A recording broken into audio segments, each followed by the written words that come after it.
Guys, welcome back to my channel. আমি Piu recipe ব্লগে তোমাদেরকে অনেক অনেক ভালোবাসা, অনেক স্বাগত।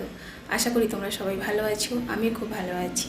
আজকে আমি তোমাদের জন্য একটা নতুন রেসিপি নিয়ে এসেছি, পটল পোস্ত। আশা করি তোমাদের ভালো লাগবে। যদি ভালো লাগে প্লিজ একটা লাইক করো অ্যান্ড শেয়ার করো। চলো তাহলে ভিডিওটা শুরু করি।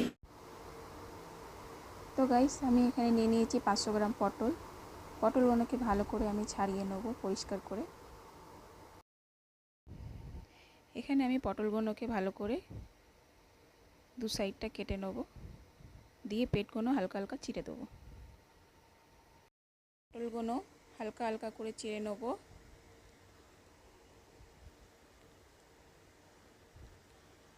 এই করে আমি সব কটা পটল কেটে নেব।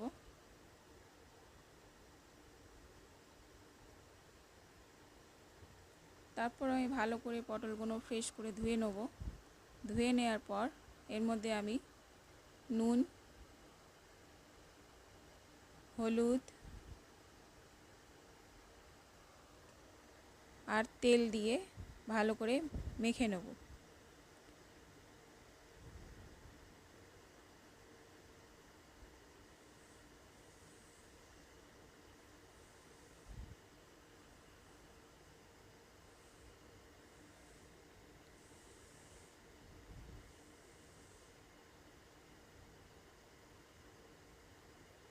আমার মাখা হয়ে গেছে।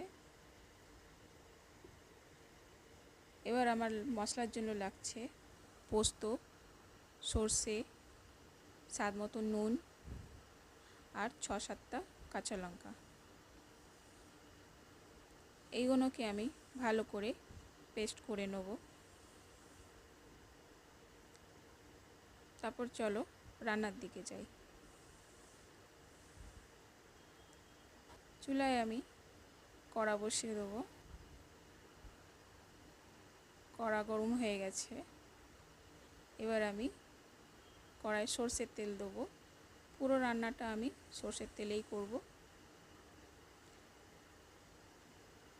তেল গরম হয়ে গেছে। এবার আমি পটলগুলো হালকা লাল করে ভেজে নেব।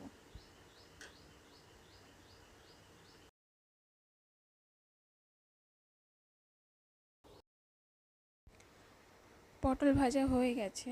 এবার আমি একে একে করে পটলগুলো সব বের করে নেব।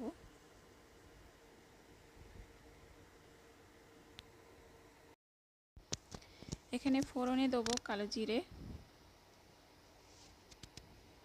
আর 3টে শুকনো লঙ্কা। তারপর যে মশলাটা পেস্ট করে রেখেছিলাম সেই মশলাটা এর মধ্যে দিয়ে দেবো। বেশি কষাবো না, হালকা কষাবো। বেশি কষালে সর্ষেটা তেতো হয়ে যাবে।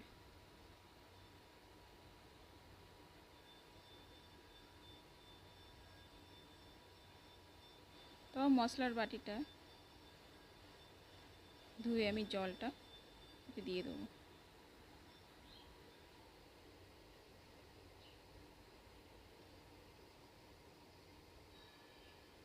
তারপর 1 চা চামচ হলুদ দেবো।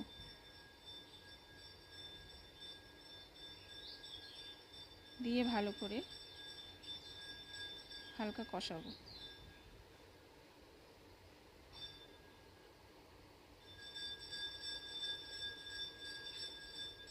দেখতে পাচ্ছ বন্ধুরা, আমার মশলা কষানোটা কমপ্লিট হয়ে গেছে।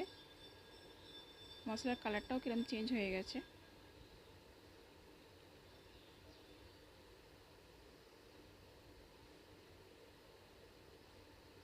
এরপর আমি এর মধ্যে ভাজা পটলগুলো দিয়ে দেবো।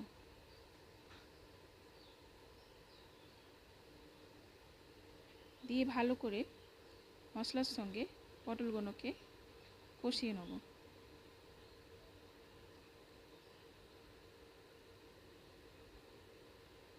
মশলার সঙ্গে পটলগুলোকে মেশানো হয়ে গেছে, কিন্তু এখন আমি জল দেবো না। একে আমি 2 মিনিটের জন্য ঢাকা দিয়ে রাখবো মিডিয়াম টু লো ফ্লেমে। পটল থেকে যতটা জল ছাড়ার ততটা ছেড়ে যাবে। ওতে খেতে টেস্টটা আরও দুগুণ বেড়ে যায়। দেখতে পাচ্ছ হালকা হালকা কেমন জল ছেড়ে দিয়েছে। পটল থেকে। এবার এর মধ্যে আমি আগে থেকে গরম করে রাখা জল দিয়ে দেবো।